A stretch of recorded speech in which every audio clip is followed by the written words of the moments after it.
L'été 2025, le stage de pré-saison. Beaucoup de départs, beaucoup d'arrivées. Et à Arzon, la saison commence. Les premiers liens se créent, l'aventure peut débuter. J'ai suivi le scénario de l'année dernière. J'étais devant le multiplex pendant la dernière journée. Et non, je connaissais Mathieu, Nico, le coach pas personnellement, mais au final, je l'ai vu et on a discuté à mon arrivée.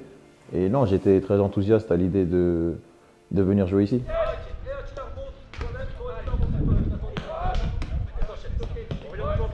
C'était mon regret de la saison d'avant, le stage. Je dis toujours qu'en une semaine de stage, tu ne deviendras pas le Real Madrid, mais par contre, tu peux te créer des souvenirs pour toute la saison. Non. Ah, là, je peux aller, là. Assieds-toi au Touboury, assieds-toi. Mais non, là, je vais tomber, les gars. Mais non, vas-y, mets-toi en Je tension. peux y aller, là. Ouais, tu peux y aller. Allez. Et lève les pieds à l'arrivée. Pourquoi j'arrive comme ça? Merlin. Aïe. Merlin. Ah, je suis arrivé. Moi j'ai eu peur. Ah oui, il fait quoi là? Il n'y a plus personne. Donc on a beaucoup insisté là-dessus. On avait un bel hôtel, après l'endroit n'était pas encore ce que j'espère pour créer quelque chose, mais par contre on a de suite vu un groupe qui voulait passer des moments ensemble, qui voulait se créer des souvenirs pour être fort durant toute la saison. Je pense que le stage il est important au niveau mental, plus qu'au niveau que ce soit physique ou sortir de là où on s'entraîne tous les jours, ça rafraîchit au niveau de la tête. Le soir, on joue ensemble dans les chambres et tout, donc ça fait du bien de se retrouver et surtout pour la cohésion jusqu'à la fin de saison, ça crée des liens. Quand je suis arrivé, j'ai dormi 1 mois et demi, 2 mois à l'hôtel et tout le staff, les intendants et les team managers, ils m'ont aidé directement. L'été 2025 est aussi marqué par l'arrivée de Blue Crow. Sur le changement d'actionnaire, c'était anticipé, on le savait. Hein, il n'y avait c'était pas une révolution, le changement d'actionnaire en soi, puisque le CRO nous a maintenu sa confiance, que ce soit moi, que ce soit Mathieu, que ce soit Didier. Donc voilà, il n'y a pas eu d'élément de révolution. Comme on a anticipé la préparation de la saison, comme on le fait tous les ans, en l'ayant vraiment anticipé. On n'a pas attendu le mois de juillet pour se mettre en ordre de marche, et on était en ordre de marche à ce moment-là, au moment du changement d'actionnaire. Je sais que Mathieu va recruter des joueurs de qualité pour faire le meilleur championnat possible. Battu à Monaco lors de la première journée, le Hack repart sans points. Pourtant, les premiers signaux sont encourageants. Désormais, Lens comme premier adversaire à domicile. Soyez prêts à l'autre duel. Ils vont pas vous faire cadeau. N'attendez pas de vous faire défoncer pour réagir. Agissez de suite. Tout de suite, soyez dedans, dans les premiers duels. On y est. On a du répondant, les mecs. On a du répondant. Ayez confiance en vous. Sur l'aspect technique, sur l'aspect athlétique, ayez confiance. Il n'y a pas un match, il y a l'ensemble de la première partie de saison qui nous a permis d'engranger plus de points que ça n'avait été le cas la saison précédente. Les mecs, mettez beaucoup d'enthousiasme, beaucoup d'envie, beaucoup de courage et laissez-moi assumer la merde. Mais vous faites-vous plaisir. Croyez en vous, croyez en vos forces. Les réactions du public, la qualité du jeu produit qui était indéniable. Donc c'est l'ensemble de ces éléments qui nous ont confortés dans le fait qu'on ne s'était pas complètement trompé à l'intersaison. Et pas à travers l'équipe, chacun va sortir gagnant. Mais il n'y a pas de sauveur. Pas quand on est le Havre. Quand on est le Havre, c'est tous ensemble. Lors des premiers mois de compétition, le Hack avance. Les victoires contre Nice, Auxerre et Brest confirment une première partie de saison encourageante.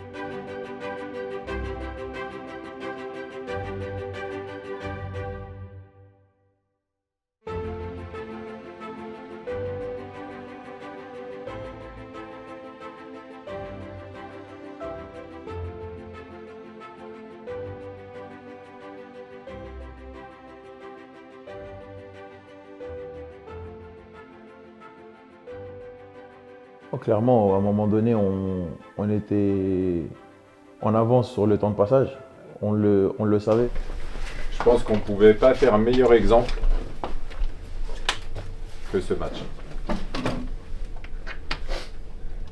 Si vous voulez le résumé de ce qu'on est aujourd'hui, du chemin qui nous reste à parcourir, etc., ce match, c'est l'exemple parfait.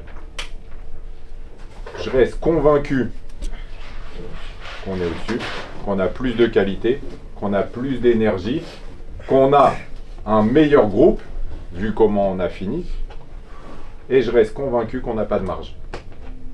C'est-à-dire que la Ligue 1, si vous commencez à donner un but à l'entame du match, et ben après c'est long. Donc c'est à quelle vitesse on va réussir à gommer ce petit truc, à ne pas donner le bâton. C'est le petit truc à corriger. Parce que ceux qui ont réellement mal à la gueule, c'est eux. Nous, ça nous fait chier. Parce que en se sentant au-dessus, c'était l'opportunité d'eux. Mais par contre, on a montré que venir nous chercher, c'était vraiment très compliqué. Parce qu'ils n'ont pas vu le jour, ils ont étouffé, ça a été très long. Et en plus, à la fin, avec beaucoup de personnalité, vous arrivez à marquer. Donc on voit que même quand c'est dur, on continue, on s'accroche et on y arrive. Maintenant, c'est ne pas donner ce petit truc. Ne pas donner l'opportunité à l'adversaire d'espérer, parce que la Ligue 1, c'est comme ça. Mais l'état d'esprit, la combativité, l'état vraiment de groupe, les entrants, les mecs qu'on commence, tout a été parfait. Les mecs qui sont pas rentrés, il n'y a pas eu un mot. Et je reste convaincu que c'est grâce à tout le monde. Grâce à tout le monde. Donc maintenant, on se repose. Mais on a encore beaucoup de choses à prouver. Et moi, je veux qu'on continue de prouver qu'on avance, qu'on a des choses à gratter, que l'état d'esprit est bon et qu'on a des qualités à faire valoir. Mais c'est l'avance qui nous a fait du bien quand on a eu un moment plus dur vers la fin. Pour confirmer sa bonne première partie de saison, place au mercato hivernal. Il n'y a pas de recette miracle, il y a un problème de qualité de la relation, que ce soit de Didier, Mathieu, auprès de ses joueurs, c'est-à-dire en leur donnant l'envie finalement, sur un plan sportif, de venir nous rejoindre. C'est clair qu'ils ne sont pas venus pour des raisons financières, ça ne fait aucun doute. Ils sont venus parce que le message que Didier et Mathieu leur ont tenu, ils l'ont prouvé qu'ils avaient envie de jouer par rapport à ce qu'ils ont montré sur la deuxième partie de saison. En ce début d'année 2026, le HAC doit composer face au SCO d'Angers. Entre les blessures, les maladies et les départs à la CAN, l'effectif est fortement diminué. Alors, le groupe s'adapte. Et pour pas mal de jeunes du centre de formation, l'heure est venue de saisir leur chance. De repartir après une semaine de coupure sur un match à enjeu contre un concurrent direct comme Angers, c'était une opportunité à saisir. Les buts de nos deux jeunes de la KV, et puis surtout sur ce match-là, ce que je retiens, c'est qu'on ne s'est pas donné d'excuses. On avait beaucoup d'absents, beaucoup de jeunes étaient là pour la première fois dans le groupe, et tout le monde a mis le curseur haut et on a pu aller chercher des points sur une équipe d'Angers qui était en confiance. De toute façon, on était un peu dos au mur avec tous ces absents. On a eu une semaine un peu tronquée avec beaucoup de malades. Et au final, tu arrives au coup d'envoi, il y a quelques surprises. Qu'une seule solution, c'est d'avancer. Et c'est ce qu'on a fait. On s'est battu jusqu'au bout. Jusqu'à la dernière minute, c'était chaud. Vous féliciter pour cette victoire. Elle est forcément particulière. Parce que ça a été une semaine particulière. Parce qu'on a vécu des dernières semaines particulières. Et malgré tout, parce que c'est deux petits qui marquent, donc c'est toujours particulier. Après, c'est le sens qu'on veut donner à ces choses. Et je vous l'ai dit avant les vacances, et pourquoi ça m'a autant touché, etc. C'est si je vous dis que je donne tout pour vous, je donne tout pour vous, et je vais foncer, et je ne vais pas réfléchir. Et le fait que Noam y marque, pour moi, c'est particulier. C'est particulier parce que tu étais très loin de tout ça. Et je pense que celui de nous deux qui a changé, c'est qui? C'est moi. Voilà. Je vais pas changer. Je vous jure, parce que je vais tout donner pour vous. Je vais pas changer. Soit vous me suivez, soit on se retrouve avec un problème. Bah, ton problème, il a duré jusqu'à ce que tu aies compris. Là, aujourd'hui, tu marques en Ligue 1. Et il n'y a pas de secret. Et vous remercier pour une chose. C'est un peu personnel forcément, mais il y avait mon père au stade. Et on va dire, je l'ai abandonné. En fait, je l'ai fait venir vivre avec moi dans le sud parce qu'il était malade. Et je l'ai laissé pour vous. Donc quand il vient et que vous gagnez, c'est particulier. Donc merci à tous. Profitez bien. Et on se remet au travail. Alors, je ne dirais pas qu'il est l'un des grands artisans, il est l'artisan. Parce qu'il a su, encore une fois, augmenter le niveau des joueurs, il a su faire en sorte qu'ils croient eux-mêmes en ce en quoi ils étaient capables. Et finalement, je crois que c'est ce qui a été le plus dur pour lui, c'est que faire admettre aux joueurs qu'ils étaient capables de faire beaucoup plus que ce qu'ils faisaient. C'est ça la principale force de Didier. Et ça vaut pour l'ensemble des joueurs de l'effectif. Hein. Et donc, il est l'artisan principal. Après, mes relations avec lui, elles sont devenues, avec le temps, plutôt amicales, je dirais, même réellement amicales. Moi, j'ai une immense confiance dans Didier. J'essaye d'être le plus au soutien de ses attentes. Il est l'élément moteur du fonctionnement de l'ensemble de cette organisation. En février, les succès face à Strasbourg puis Toulouse offrent un bol d'air au HAC. 6 points précieux et 9 points d'avance sur la zone de relégation. Et l'impression, pour de nombreux observateurs, que le plus dur est désormais derrière les Havrais.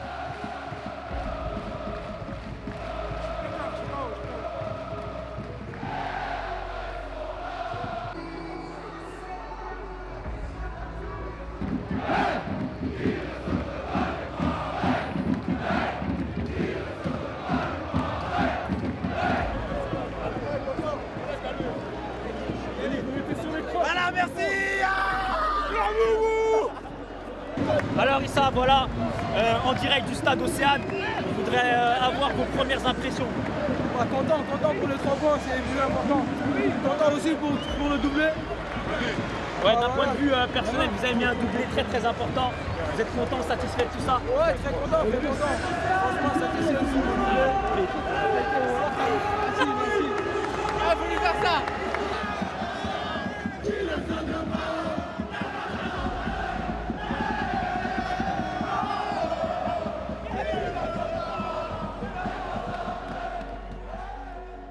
Non, le maintien, on ne peut pas considérer qu'il est acquis. Maintenant, il est clair que la victoire contre Toulouse, à 10 contre 11 au bout d'une minute, a mis en évidence une force de caractère qu'on soupçonnait, qu'on imaginait et qui s'est avérée fondée à ce moment-là. Donc oui, ça réconforte, mais maintenant, est-ce que à ce moment-là, le maintien était acquis? Non, la réponse est non, bien sûr.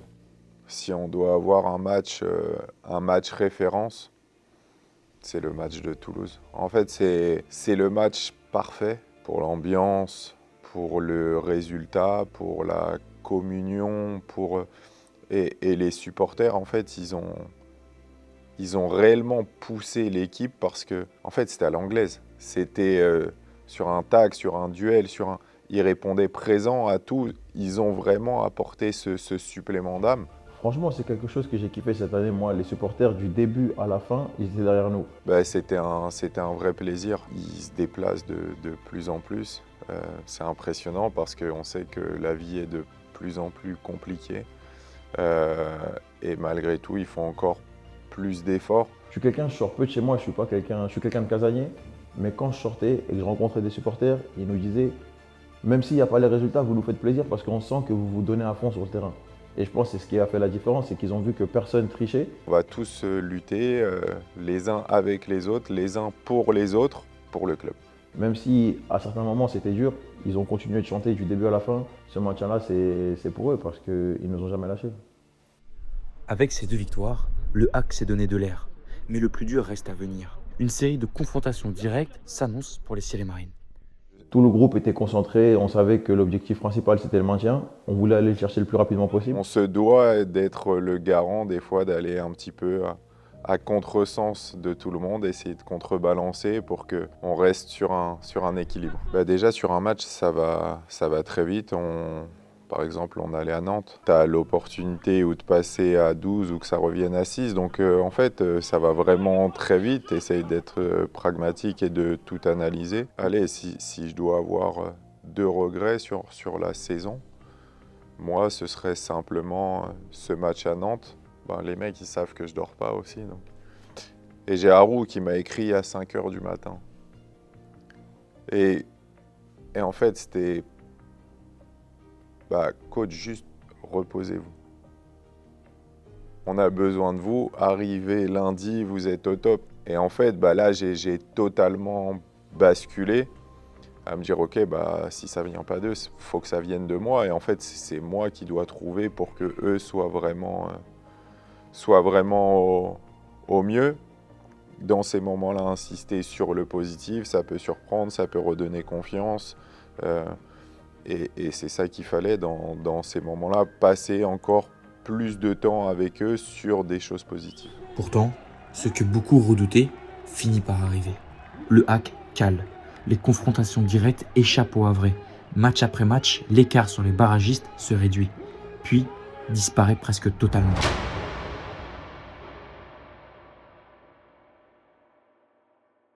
Non, je les ai pas sentis se fracturer, sincèrement, à aucun moment. C'est toujours pareil. Dans un groupe, tu as énormément de joueurs. Il y a des joueurs qui peuvent être déçus quand le temps de jeu est moindre. Et c'est ça qu'il faut faire attention, parce que ça peut être eux qui peuvent avoir un discours un peu négatif. D'abord, on l'avait déjà vécu, cette période, la saison d'avant. Donc là aussi, il n'y a pas de surprise. On sait de quoi on est capable, mais on sait que ça va être difficile.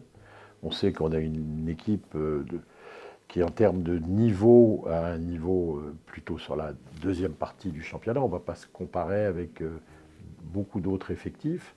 Ces 3 mois-là, en soi, n'étaient pas une surprise. On savait que ça pouvait arriver, c'est arrivé. On n'a pas beaucoup de joueurs qui peuvent voler de leurs propres ailes. Ils ont besoin d'avoir quelqu'un qui soit là pour eux. Gentil, dur, peu importe, ou carotte et bâton, mais ils ont vraiment besoin des deux et il faut trouver l'équilibre. En sachant aussi qu'à un moment, ça basculerait, ce qui a été le cas. Et quand je vous ai dit, les mecs, défaut, qualité, par contre, en fait, je vais jamais changer. Et si je vous dis un truc, je vais jamais vous trahir. Jamais. Et quand je vous dis que je crois en vous et que vous êtes capable de tout, franchement, si c'était pour faire bien, je vous jure, je vous le dirais pas parce que j'aurais peur qu'un jour j'ai des comptes à rendre par rapport à ça et que je perde la gueule. Et Étienne, t'es venu dans mon bureau. Je t'ai dit, je te dis pas que jamais tu vas jouer. Je te l'ai dit ou pas? Tu croyais pas une seconde. Là, à te dire que t'allais jouer. Enzo, t'es venu. Tu croyais plus du tout, t'étais perdu. Parce que le jour où vous allez me dire je suis un menteur, c'est ça où je vais être le plus mal. Donc, croyez en vous. Me laissez pas croire seul en vous. À 3 matchs de la fin, dans le sprint final, les Ciels et Marines vont perdre sur blessure l'un de leurs talents, Stéphane Zagadou. Je vais avoir un mot particulier aussi pour Steph, qui a été le plus jeune et plus jeune buteur, je crois, des 5 grands championnats en plus, et qui malheureusement a eu cette blessure. Tu sais le nombre de personnes que tu rends heureux quand tu fais rentrer ce joueur, le nombre d'éducateurs, sans compter sa famille bien évidemment, mais ses potes du centre, il a une énergie supplémentaire. Mais quand tu fais rentrer un petit du centre, du club duquel tu es issu en plus, franchement, il n'y a pas d'équivalent dans ce que tu peux apporter à un club. En fait, tu récompenses le travail de tout un club. Donc c'est une fierté pour tout le club, c'est un merci à tous ceux qui ont contribué. C'est beaucoup de choses qui s'entremêlent, et parce que tu as l'impression de revivre ton histoire aussi, malgré tout. Donc c'est un peu un moyen de ne pas mourir. Après 3 mois sans victoire, le maintien se jouera lors de la dernière journée de championnat. Comme tout le monde, il y a des moments compliqués. Après, j'ai beaucoup confiance en la méthodologie, beaucoup confiance en ce groupe, beaucoup confiance en ce staff. Il y a eu des moments un peu compliqués, mais je ne pense pas être allé jusqu'au doute. Il y a une différence majeure entre cette saison et la saison d'avant. Parce que la saison d'avant, on va à Strasbourg dans l'idée d'essayer d'attraper les barrages. Cette saison, on va à Lorient dans l'idée d'essayer d'éviter les barrages. Maintenant, on a vu le classement, on avait un point d'avance sur Auxerre et Nice. On avait notre destin entre nos mains. Franchement, il y a eu des discussions aussi encore avec les joueurs pour prendre conscience qu'on a notre destin entre nos mains et qu'on sait qu'on peut... C'est ce qui est bizarre un peu cette saison, on peut perdre contre tout le monde, mais on peut gagner contre tout le monde. Donc du coup, on va à Lorient déterminé.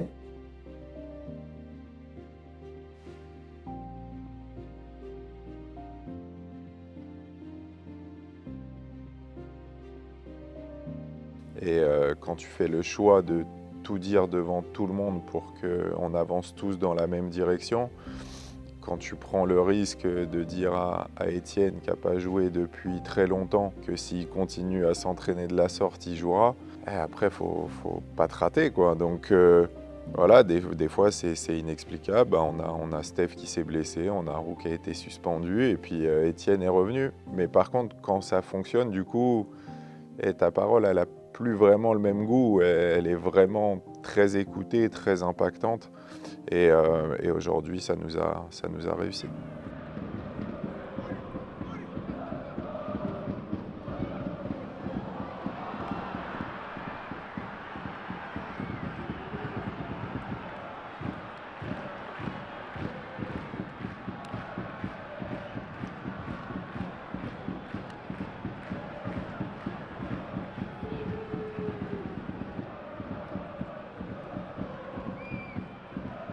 On est totalement maître de notre destin à Lorient, on l'est un peu moins maître de notre destin quand on était à Strasbourg. Et puis, on est tellement maître de notre destin que les résultats des autres équipes, notamment à Lille, peuvent constituer une bouée de sauvetage inespérée, et voilà, si elle se produit. Oui, ça s'est joué la dernière journée. Oui, on s'est évité les barrages, mais finalement, on a été très peu de fois dans la saison barragiste. Bon, et on a montré contre Lorient ce qu'on avait montré finalement une bonne partie de la saison, c'est-à-dire qu'à un moment, cette équipe, elle bascule et elle est capable d'emporter devant elle tout ce qu'elle peut emporter.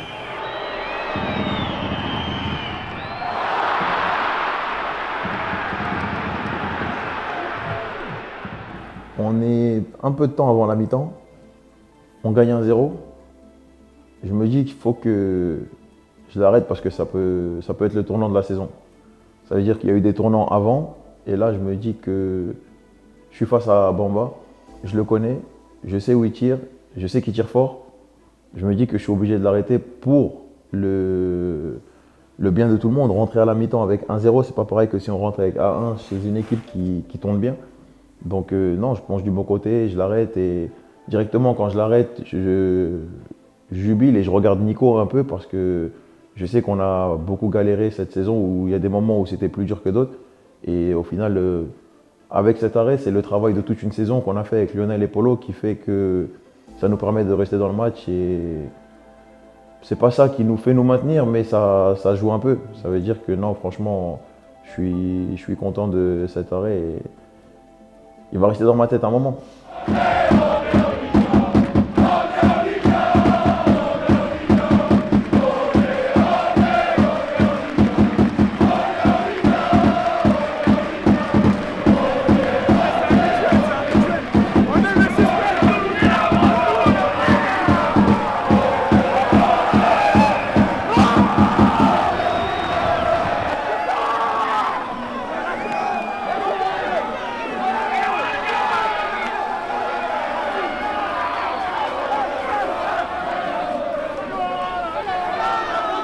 En fait, le foot, c'est dur quand t'aimes trop le foot ou que tu t'attaches trop aux gens ou que...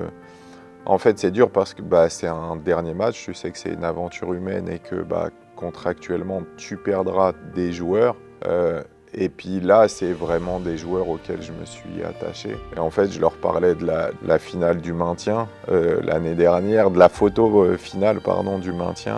Et en fait, quand ma famille le voit cette photo, en fait, ils me disent « Ouais, mais nous, on t'a jamais vu sourire comme ça. » Et en fait, ça explique forcément ce que procure ce groupe.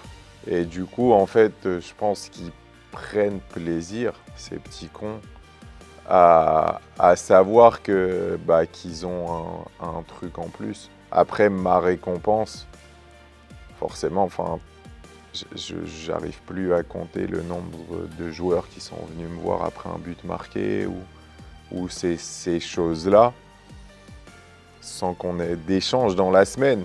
Et je pense qu'ils ressentent de mon cœur, c'est encore plus fort que s'ils sentaient de paroles qui peuvent être fausses pour se servir d'eux entre eux. Un regret que je ne veux pas avoir, qu'on a pu avoir l'année dernière, potentiellement avec certains, et comme on ne sait jamais tout ce qui peut se passer. Si ça ne vous dérange pas de perdre un peu de temps, pas longtemps, mais si demain on peut faire un petit déj, un petit truc tous ensemble, ça me ferait plaisir. L'année dernière, c'est vrai qu'on s'est tous séparés et j'aimerais bien passer un dernier moment relâché avec vous, ou un moment dans ma vie relâché avec vous où vous n'allez pas me stresser. Vous allez rigoler? J'aimerais bien. Il n'y a pas de pesé, mais parce que t'es pas marrant. Et il y a pesé pour rassurer.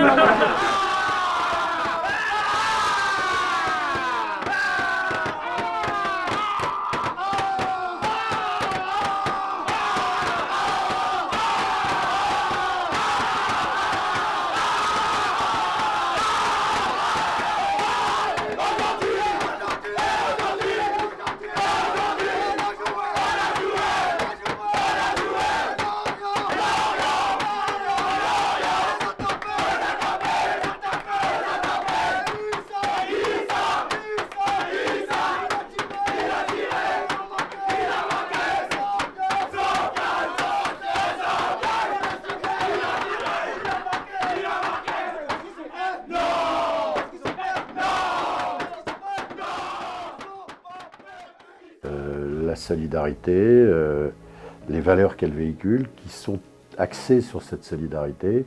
On sait qu'on ne dispose pas des moyens de nombreux autres clubs à l'échelle de la Ligue 1. Donc on se bat avec les armes qui sont les nôtres. Ça fait 4 ans maintenant que je suis là et que je vois vivre ces groupes, que ce soit les joueurs, que ce soit l'encadrement, que ce soit l'ensemble des personnels du club. Il y a une très très grande solidarité et je pense que c'est ça qui fait la force principale du club. C'est sûr, un club qui recrute à zéro, ça veut dire qu'il ne faut pas minimiser la chose. Chaque saison, c'est une mission et on fait étape par étape. On a vu à la fin que c'était important que les gens comprennent bien et soient dans notre mouvement. Si on a réussi, c'est parce que justement, on a été tous ensemble jusqu'à la fin. Je savais qu'il y aurait des moments difficiles, même si on n'espère pas. Je savais que les joueurs, ils étaient vraiment au bout d'eux-mêmes. Elle est aboutie sur le plan sportif. Humainement, la fin est dramatique parce que voilà, la disparition de Brian est dramatique. C'est la disparition d'un mec top, d'un type remarquable humainement. Moi, je le connaissais peu quand il est arrivé. Je connaissais le joueur qu'il avait été. Et on a découvert un garçon extrêmement investi, extrêmement proche des joueurs, extrêmement proche de tout le monde. On était tous proches de lui. Et effectivement, sa disparition finalement donne un goût extrêmement amer à la saison parce que c'est ce qui va rester. On va se maintenir en Ligue 1, on s'est maintenu en Ligue 1, mais lui, il ne sera pas là à la reprise. Et c'est le plus triste parce qu'on n'envisageait pas de faire cette reprise sans lui. Voilà ce que je peux dire, c'est quelque chose de très dramatique. La saison prochaine se jouera pour lui. Tous ensemble unis, toujours, les uns pour les autres.